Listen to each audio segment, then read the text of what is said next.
ஆண்டவரும் இரட்சகருமாக இயேசு கிறிஸ்துவின் இனிய நாமத்தில் உங்கள் யாவருக்கும் அன்பின் வாழ்த்துக்களை தெரிவித்துக் கொள்கிறேன். அருமையான தேவப்பிள்ளைகளே, இந்த குட் ஃப்ரைடே நன்னாளில் உங்களை சந்திப்பதில் நான் மிகுந்த மகிழ்ச்சி அடைகிறேன். அல்லேலூயா, ஆமேன். பாருங்கள், இந்த பரிசுத்த வாரத்தில் அநேக காரியங்களை கர்த்தர் ஆவியை நமக்கு கொடுத்து கொண்டிருக்கிறார். இந்த குட் ஃப்ரைடே கூட கர்த்தர் நமக்கு கொடுக்கிற வார்த்தை என்ன? மத்தேயு எழுதின சுவிசேஷம் 20ஆம் அதிகாரம் 28வது வசனத்தை கூட வாசிக்க கேட்போம். அப்படியே மனுஷகுமாரனும் ஊழியம் கொள்ளும்படி வராமல் ஊழியம் செய்யவும் அநேகரை மீட்கும் பொருளாக தம்முடைய ஜீவனை கொடுக்கவும் வந்தார் என்றார். அல்லேலூயா, எவ்வளவு அழகா இங்க சொல்லப்பட்டிருக்கு பாருங்க. மனுஷகுமாரன் ஊழியம் கொள்ளும்படி, அவர் ஊழியம் கொள்ளும்படினா அவருக்கு தனி ராஜ்யத்தை கட்டி அவர் ஒரு பெரிய ராஜாவாக மாறி இருப்பார். தேவப்பிள்ளையில ஊழியம் கொள்ளும்படி வராம ஊழியம் செய்யவும் அப்படின்னா பிதா தனக்கு இந்த உலகத்தில் என்னென்னலாம் செய்யணும்னு திட்டமிட்டு இருந்தாரோ அந்த திட்டங்களை அழகாக நிறைவேற்றினார்.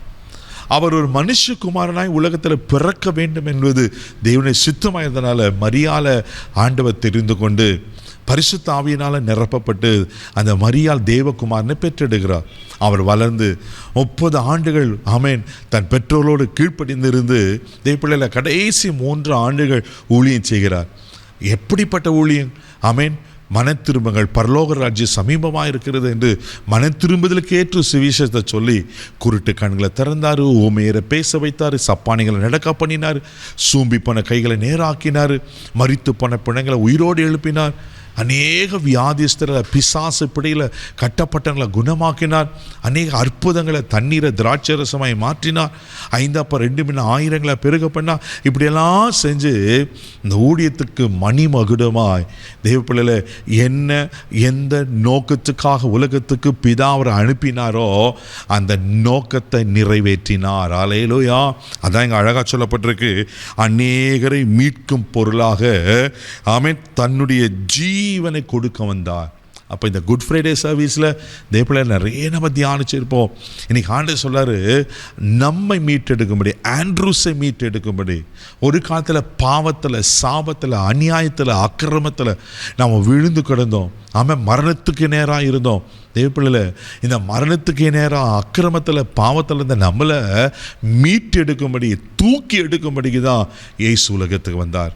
அவர் வந்து அந்த மீட்பின் பொருளாக தேவப்பிள்ளையில் அந்த மீட்புக்கு கிரயமாக தன் ஜீவனை கொடுத்தார். இவ்வளோ நல்ல ஆண்டவர், யோசித்து பாருங்கள். அவர் நமக்காக மரிக்கவில்லை என்றால் இன்றைக்கி நாம் உயிரோடு இருந்திருப்போமா? நான் சொல்கிறேன், என்னால் உயிரோடு இருந்திருக்க முடியாது. அவர் என்ன உயிர்ப்பிக்கும்படி, எனக்கு ஜீவனை கொடுக்கும்படி, என்ன வாழ வைக்கும்படி அவர் மரித்தார். தேவப்பிள்ளையில உங்களுக்காக தான், உங்களுக்காக, எனக்காக. இந்த அகில உலக மக்கள் வாழணும், அந்த நரகத்துக்கு போகக்கூடாது, பிசாசின் தந்திரங்களுக்கு சிக்கிக்கொள்ளக்கூடாது, பிசாசுடைய அந்த தந்திரங்களில் மாற்றி கஷ்டப்படக்கூடாதுன்றதுக்காக தான், நித்திய ஆக்கினை மரணத்துக்குள்ளே போகக்கூடாது என்பதற்காக தான் அவர் தன் ஜீவனை கொடுத்தார். அல்லேலூயா, அநேகரை மீட்கும்படி ஜீவனை கொடுத்தாராம்.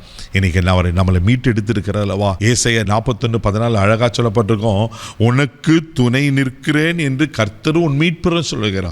அதுக்கு முன்னாடி சொல்ல, யாக்கோப்பு என்னும் பூச்சியை இஸ்ரவேலின் சிறு கூட்டமே பயப்படாத, உனக்கு துணை நிற்கிற உண்மைப்பராக கர்த்தர் இருக்கிறார்.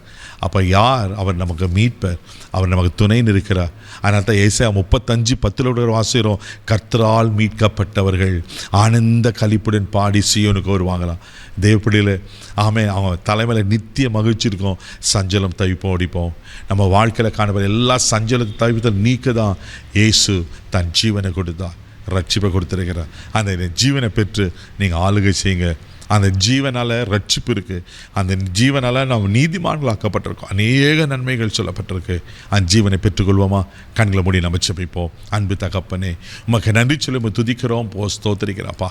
ஆண்டவரே, அநேகரை மீட்கும் பொருளாய் தன் ஜீவனை கொடுத்த கர்த்தர், ஆண்டவரே மக ஸ்தோத்திரி. இன்றைக்கு எங்களுக்கு அந்த ஜீவனை கொடுத்துருக்கீங்கப்பா, எங்களை மீட்டு எடுத்திருக்கீங்க, எங்களுக்கு ஒரு மீட்பர் இருக்கிறார்.